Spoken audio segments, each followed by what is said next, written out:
à Télécom Paris, vous venez découvrir une discipline, découvrir peut-être un futur ou des futurs métiers, mais vous venez aussi vivre une vie d'étudiant et d'étudiante. Et on a à Télécom Paris décidé vraiment de s'engager et d'être très actif et d'amélioration continue sur ces questions de diversité et d'inclusion à l'école pour être sûr que chacune qui intègre notre école s'y sente bien.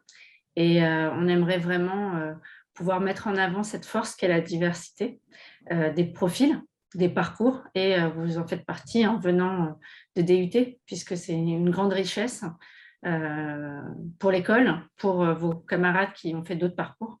Et ça, on y croit vraiment très fortement. Donc, pour nous, c'est un élément qui est vraiment dans la raison d'être de l'école. Et on s'est engagé à travers des objectifs. Donc ça, je voulais vous le dire vraiment que c'est quelque chose qui pour nous est très important. Et donc, on s'est engagé sur ces objectifs sur la question de la sensibilisation sur ces sujets pour tous les étudiants et étudiantes, sur la question de l'engagement étudiant, sur la question d'accompagner des jeunes à l'extérieur également pour qu'ils aient la chance de peut-être un jour de faire des filières sélectives ou en moins l'enseignement supérieur. On s'est aussi engagé à ce que tous les étudiants qui soient boursiers ou boursières et qu'ils souhaitent soient accompagnés, soient mentorés, et aussi que tous les étudiants et étudiantes en situation de handicap soient bien intégrés à l'école. Le directeur de l'école aussi s'est engagé lui-même de façon très explicite sur le fait que dans notre école, c'est tolérance zéro pour tout ce qui est violence sexuelle et sexiste ou toute forme de discrimination. Donc, qu'est-ce qu'on a fait déjà à l'école? Parce que ça fait déjà bientôt 2 ans que j'agis sur ces questions avec toutes les autres parties prenantes de l'école. Donc, on a nommé des référents égalité et puis on a créé une cellule d'écoute, une plateforme, pour accueillir la parole des élèves qui pourraient rencontrer des difficultés.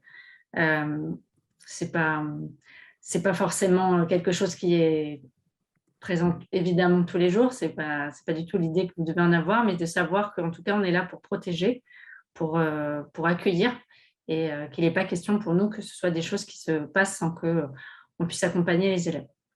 Ensuite, on a fait plusieurs campagnes et on croit beaucoup à la question des femmes dans le numérique. Donc, je ne sais pas s'il y a des filles parmi vous, mais en tout cas, nous, c'est vraiment un engagement très fort et c'est important aussi pour les camarades masculins de savoir que voilà, c'est un numérique qu'on doit construire quel que soit le genre, l'origine, la situation de santé. Encore une fois, on a vraiment besoin que toute la société soit représentée dans notre école.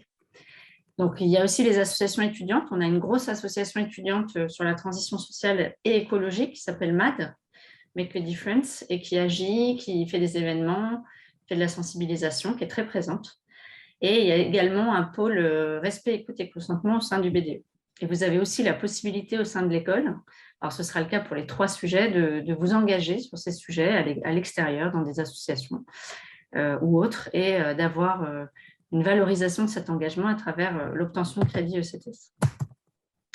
Donc, sur l'ouverture sociale, on a un gros programme de bourse et d'aide financière. Donc, que vous soyez déjà boursier ou boursière ou non, on prend en compte vos demandes, vos difficultés pour essayer de faire en sorte que les études se passent le mieux possible.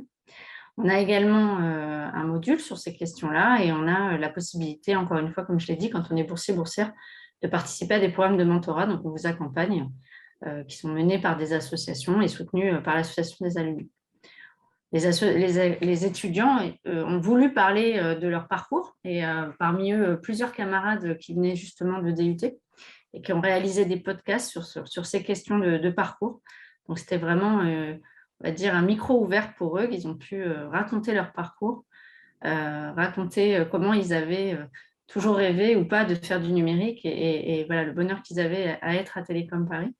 Donc, ça, c'est des camarades que vous pourrez avoir comme support et puis vous pourrez écouter ces podcasts si ça vous intéresse. Et puis, là aussi, à l'association MAD, un pôle diversité sociale qui prend en compte ces questions. Sur la question du handicap, on a une référente étudiante. Donc, si vous êtes en situation de handicap, à l'accueil, on prend en compte vos difficultés et on met en place des aménagements. Et puis, tout au long du parcours, on vous accompagne.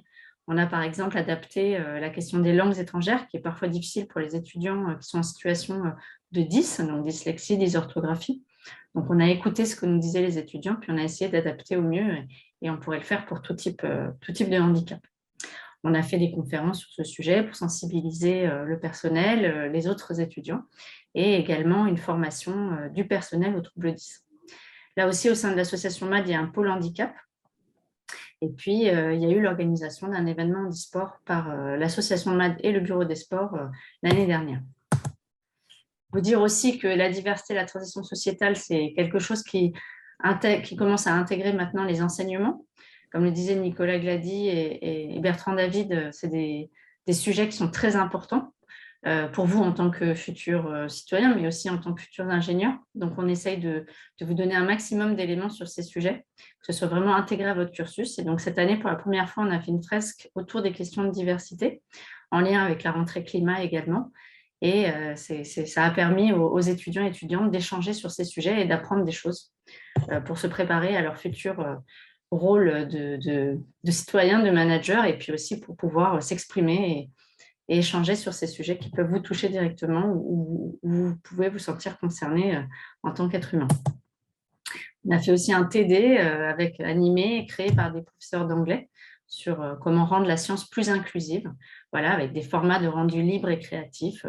Voilà, c'est pour vous donner des exemples de choses qu'on a pu faire autour de la diversité pour faire connaître ces sujets, pour discuter de ces sujets, puisque vous aussi, vous êtes force de proposition pour essayer de construire un monde plus équitable et encore une fois, toujours en lien avec les problématiques écologiques. Et puis, cette année, pour la première fois aussi, on a fait des cours en amphi, des cours sur des grands sujets comme les risques de discrimination de l'intelligence artificielle ou l'accessibilité numérique, c'est-à-dire sur la question du handicap.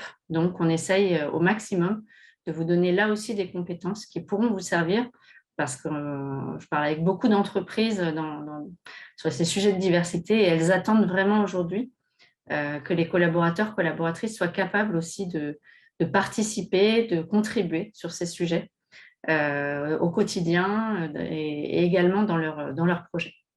Voilà, je suis à votre disposition pour toute question. Et sachez qu'à l'école, voilà, si vous choisissez Télécom Paris, un pôle transition sociale et écologique sera à votre écoute.